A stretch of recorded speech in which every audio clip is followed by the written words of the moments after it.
కాంగ్రెస్ ప్రభుత్వం తీసుకొచ్చిన మహాలక్ష్మి పథకంపై మీ అభిప్రాయం ఏంటి సార్? మా దుంపల యాదగిరి ఉప్పురుడు మా అభిప్రాయం గవర్నమెంట్ కి తీరే నష్టం. ఆర్టీసీ నుంచి గవర్నమెంట్ కి తీరే నష్టం ఇది. కాకపోతే మహిళలకు 2500, 3000, 5000 ఇచ్చిన మధ్య కానీ ఇది మంచిగా మార్చుకోవాలి. ఇది మార్చుకోవాలండి. ఇది ఇప్పుడు మహాలక్ష్మి పథకాన్ని ప్రతి ఒక్కరు సపోర్ట్ చేస్తున్నారు, మరి మీరు ఎందుకు ఇట్లా అంటున్నారు? గవర్నమెంట్ నష్టం పెట్టుకుంటాను. కోట్ల కొద్ది నష్టాన్ని గవర్నమెంట్ ఇది చేసుకుంటాను. గవర్నమెంట్ తప్పటి ఇచ్చాను. ప్రభుత్వాన్ని తప్పు డిసిజన్ ఇది మార్చుకోవాలి. మహిళలకు నెలకు 2500, 3000, 5000 ఇచ్చానే కానీ లేడీస్ తీసుకుపోవడం ఆర్టీసీలలో ఫ్రీ సర్వీస్ మహా నష్టం. ఇది ప్రభుత్వాన్ని మార్చుకోవాలి. ఇది గవర్నమెంట్ మార్చుకోవాలండి. ఇది ఇంకేమైనా స్కీమ్ పెట్టాలని గవర్నమెంట్ మార్చుకోవాలి.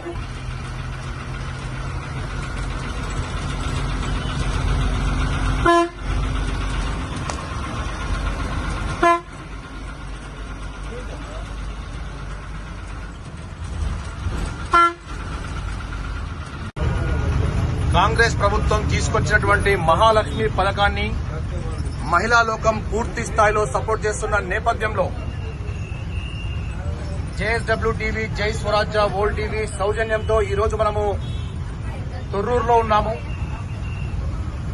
ఈ మహాలక్ష్మి ఉచిత సర్వీస్ సంబంధించి చాలా మంది మహిళలు ప్రయాణం చేస్తూ ఉన్నారు.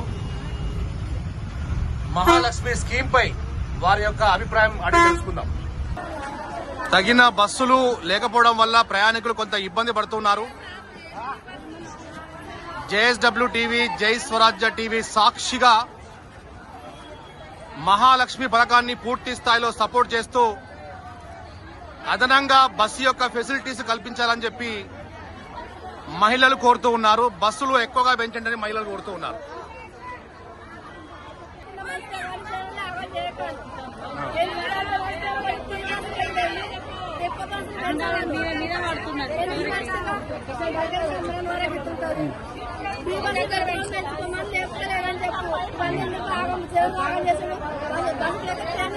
పెట్టుకోపోతారు జనాన్ని చెప్తుంది. జనాన్ని ఆయన ఉన్నది ఫ్రీ బస్ అని అందరూ కొట్టుకుంటా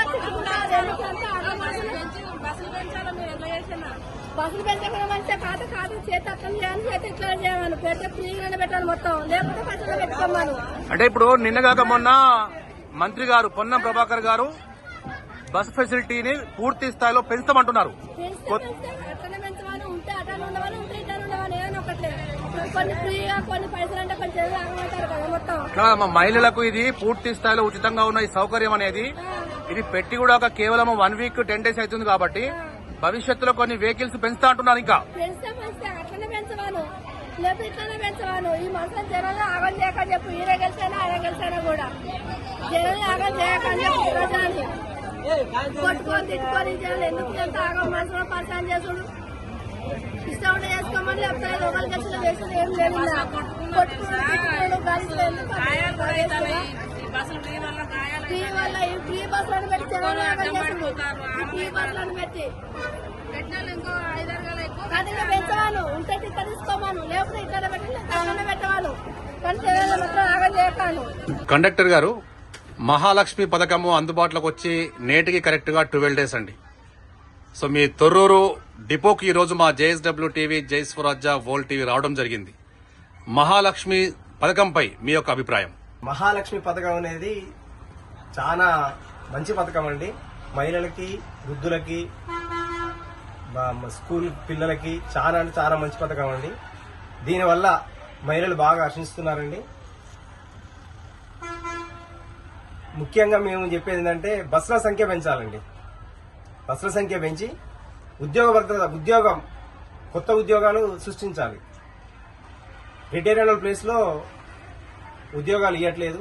ఆ రిటైర్ ప్లేస్లను ఖాళీలు పూర్తి చేసి మాకు 1990లో ఉన్న రోజులు గుర్తొస్తున్నాయండి. అప్పుడు కూడా సేమ్ ఇలానే జనాలు ఎలా ఉన్నారో ఇప్పుడు అలా ఉన్నది.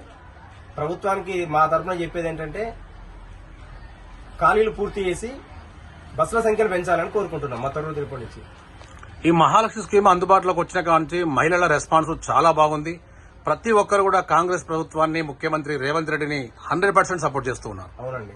సో మీ నుంచి ప్రయాణం చేస్తున్నప్పుడు మహిళల నుంచి రెస్పాన్స్ ఎలా వస్తుంది? ఇది ఒక్కటి మీ ద్వారా మా ద్వారా విన్నవించడం ఏంటంటే ఈ డిస్ట్రిక్ట్ బస్సులని లోకల్ కింద యూజ్ చేస్తున్నారండి. దానివల్ల పాపం మన ఆటో వాళ్ళకి ఇబ్బంది అవుతున్నది.